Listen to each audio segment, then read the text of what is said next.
Spinal cord injury अगर गले के पार्ट में हो जाए तो उसको सर्वाइकल स्पाइनल कॉर्ड इंजरी कहते हैं।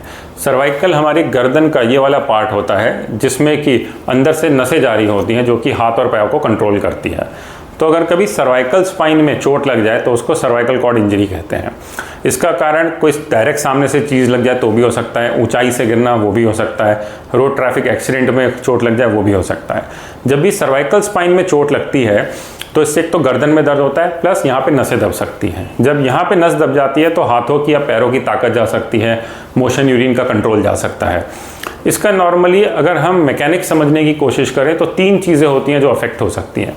अगर एक तो हड्डी टूट जाए वो हो सकता है, दूसरा नसें दब जाए वो हो सकता है, तीसरा अलाइनमेंट बिगड़ जाए वो हो सकता है।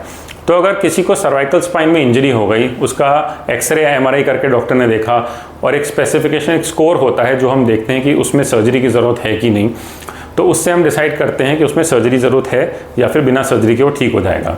लेकिन नॉर्मली अगर कोई सिम्टम है कि कोई हड्डी टूट गई है या बहुत भयंकर दर्द है गर्दन में, या फिर अगर हाथों पैरों की ताकत जा रही है, सुन्नपन हो रहा है या हाथों का पैरों का मूवमेंट कम हो रहा है, तो उस सिचुएशन में सर्जरी की ज़रूरत हो भी सकती है।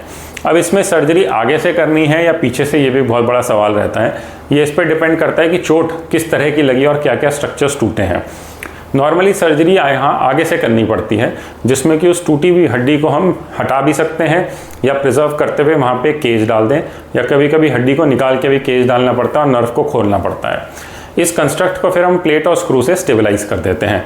इसको cervical corpectomy and cage insertion surgery कहते हैं। तो इसमें धीरे धीरे हड्डियों के बीच में जो केज होता है उसमें भी हड्डी बन जाती है और स्पाइन स्टेबलाइज हो जाती है, नस खुल जाती है। अब स्पाइनल कॉर्ड की जो इंजरी होती है उसमें सर्जरी अगर ज़रूरी है तो जल्दी से जल्दी होनी चाहिए। ये सर्जरी जितनी जल्दी हो उतने चांसेस रिकवरी के बेटर रहते हैं।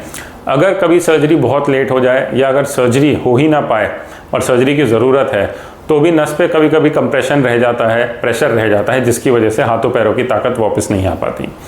तो अगर किसी को सर्वाइकल स्पाइन में इंजरी हुई है तो उसको बिल्कुल इग्नोर ना करें, अपने डॉक्टर को दिखाएं, वो आपका एक्सरे एमआरआई करके देखेंगे और जो भी आपका उचित ट्रीटमेंट होगा वो बताएंगे, क्योंकि इसमें एक स्कोरिंग सिस्टम होता है जो अप्लाई करते हैं जिससे कि आपके डॉक्टर ये बता पाएंगे कि आपको सर्जरी की ज़रूरत है या नहीं।